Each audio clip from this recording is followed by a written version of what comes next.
All right, guys, what's going on? Welcome in. So yesterday we had some good news and some bad news. The good news broke that the Jets are going to be keeping Jamison Crowder. Not only are we just keeping him, but he's taking a pay cut. So the team is saving money by doing so. Absolutely insane. The bad news, and this broke, I think, a little bit earlier that morning. Nicholas Mullens has just signed a contract with the Philadelphia Eagles, who, interestingly enough, went out and signed Joe Flacco as well. Okay, so their quarterback room is two veteran options, and then, of course, Jalen Hurts. We're looking at the Jets situation right now. Zach Wilson, obviously, he's the future. Then we have James Morgan and Mike White. A little bit of a, not even gonna, beat around the bush here. A big question mark behind Zach Wilson, okay? We have to be honest. I don't feel comfortable with those two guys as the backup quarterback. Let's just say, hypothetically, Zach Wilson goes down week 2.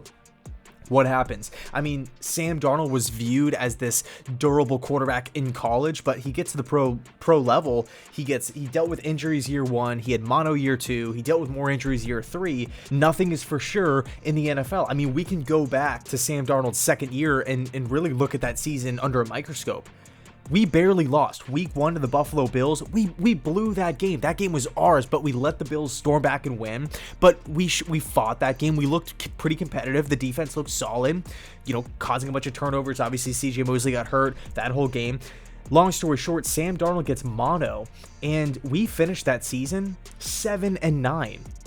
With just horrendous games played by Luke Falk. Trevor Siemian looked just as bad in that Cleveland game, which I believe he ended up getting hurt in, if my memory serves me correctly here. But you can make an argument, hey, if we had Darnold for maybe one, two of those games, and we finished 8-8, 9-7, who knows what would have happened with the playoff race? Pretty much what I'm saying here is that I feel like it should be a priority. I really, really like what the Jets have done so far. We've added wide receivers to this football team. Incredible job. A+ job. Elijah Moore, Corey Davis, Keelan Cole. We're now, again, retaining Jamison Crowder here. Denzel Mims going into year 2. This is fantastic. I like the acquisition of Carl Lawson. LaMarcus Joyner. Huge pickup. Elijah Vera Tucker trading up in the draft, landing him. Huge. These are A+ style of moves here. But the one position, well, there's actually a couple positions here that I feel like are getting left out in the cold a little bit. Maybe we can read between the lines and think to ourselves, hey, is this the team? Is this the coaching staff in the front office saying, we actually think we're okay at these specific positions? At the end of the day, James Morgan was a 4th round pick. A 4th round pick. You're not taking these guys just because you want to in the 4th round, right? You want to take a flyer on them.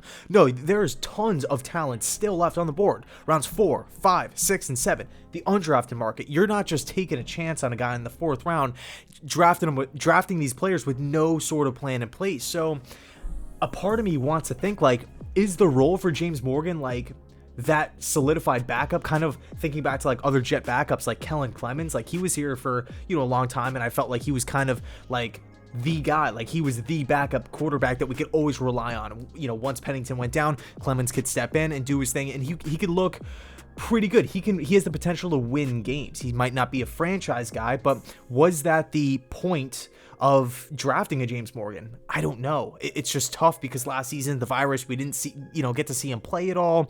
And then, of course, I mean, even though Sam Darnold does go down, we had Joe Flacco on the roster, and we even have Mike White as well. So what's really the plan here? I just feel like all the fans are kind of being left in the dark a little bit, and I'm not necessarily saying that that's a bad thing, but it's definitely frustrating, right? It's definitely frustrating, especially when we're seeing, these backup quarterbacks slowly but surely going off the market. Brian Hoyer in New England is another guy that I felt like could have been a really solid fit here, but what's done is done. Nick Mullens is now off the market. CJ Beathard is off the market. There's a lot of good system fits that are off the market. Actually, real quick before I jump topic, the whole James Morgan, Zach Wilson situation kind of reminds me a little bit of the Bengals situation last year, where they had Joe Burrow. Obviously, he's the future, the franchise quarterback, starting from day one. The offense is built around him, clearly, but they picked Ryan Finley the year before that out of NC State, a guy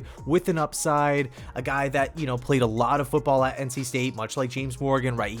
A bigger armed quarterback, a pocket passer. Point is, they had 2 younger quarterbacks on the roster. Joe Burrow ends up going down, and Ryan Finley was in no no place to save the season. He wasn't like a veteran, quarterback that, has the system mastered. He hasn't seen, 10 years of NFL defenses. He was still learning, he was still trying to navigate the waters of the NFL as well. So that's what's really confusing about this whole situation, because James Morgan's now learning a brand new offense.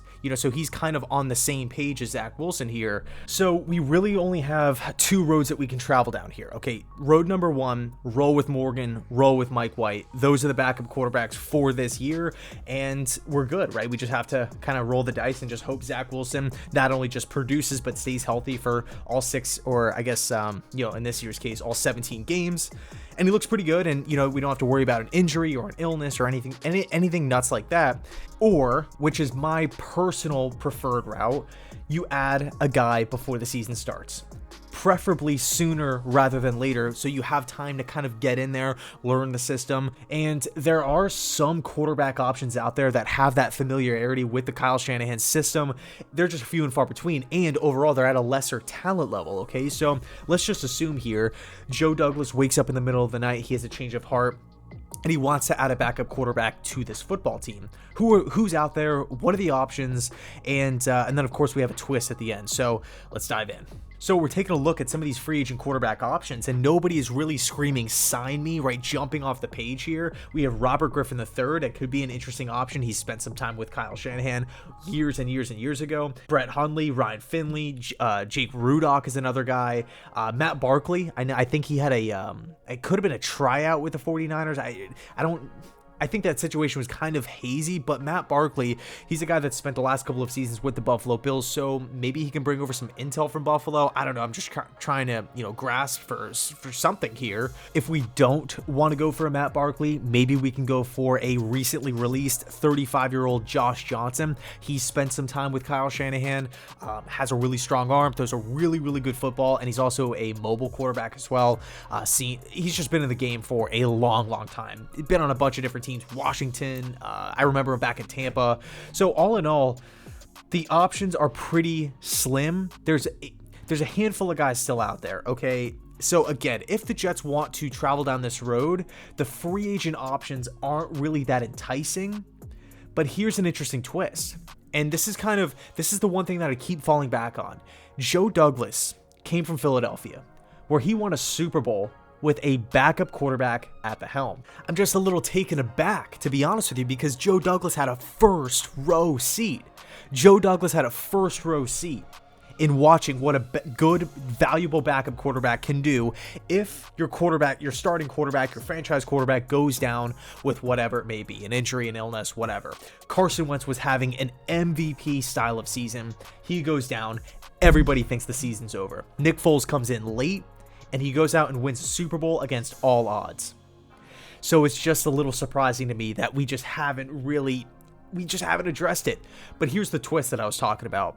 That same player, Nick Foles, he could potentially be on the move. He restructured his deal with Chicago, so he's not getting this massive payday like he once was, signing that big deal back in Jacksonville a couple years ago. The Bears aren't. Nick Foles isn't the long-term franchise guy in Chicago. Clearly, they picked Justin Fields. They also brought in Andy Dalton. For whatever reason, they've already announced Andy Dalton as quarterback 1, and Andy Dalton has actually been vocal about that. So Nick Foles could be on the move. I actually did a whole video on that topic, which I'll leave linked down below in the description box if you guys want to go check that out. But Nick Foles could potentially be an option. The downside is we have to give something up for him. Now, granted, it's not going to be like a first or a second round pick or anything like that, but the two things that we have to take into account, number one, we have to trade something, whether it's a fourth, fifth, sixth, seventh round pick, we have to give away something. And then number two, say somebody else goes down with an injury, right? Say Tua goes down to Miami, and this is a win now team. They could very well pick up the phone, hit up Chicago, and say, hey, what are the Jets offering you for Nick Foles? A sixth? We'll give you a fourth. Bam, Nick Foles is going to Miami. Okay, so bidding wars, we'd have to watch out for it. But as the sands, continue to slip here, as these days continue to pass by, it's becoming more and more and more of a pressing issue. So will the Jets add somebody? Will the Jets try to figure out a way to add that veteran backup quarterback? Or will it be James Morgan and Mike White? At the end of the day, Morgan was a fourth round pick. I would like to think that James Morgan was picked with some sort of plan of attack, right? Just some sort of, there's some sort of map for James Morgan's NFL career, and we weren't just taking him to take him.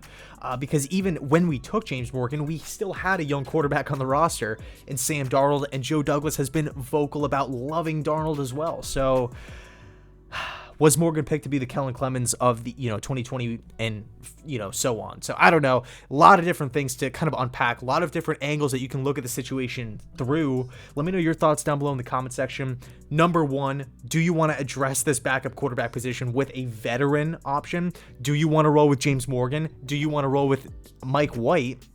Should we trade for Nick Foles? Maybe we try to trade for another guy. Who knows? So I'll leave it there. Thanks so much for watching, and as always, go Jets.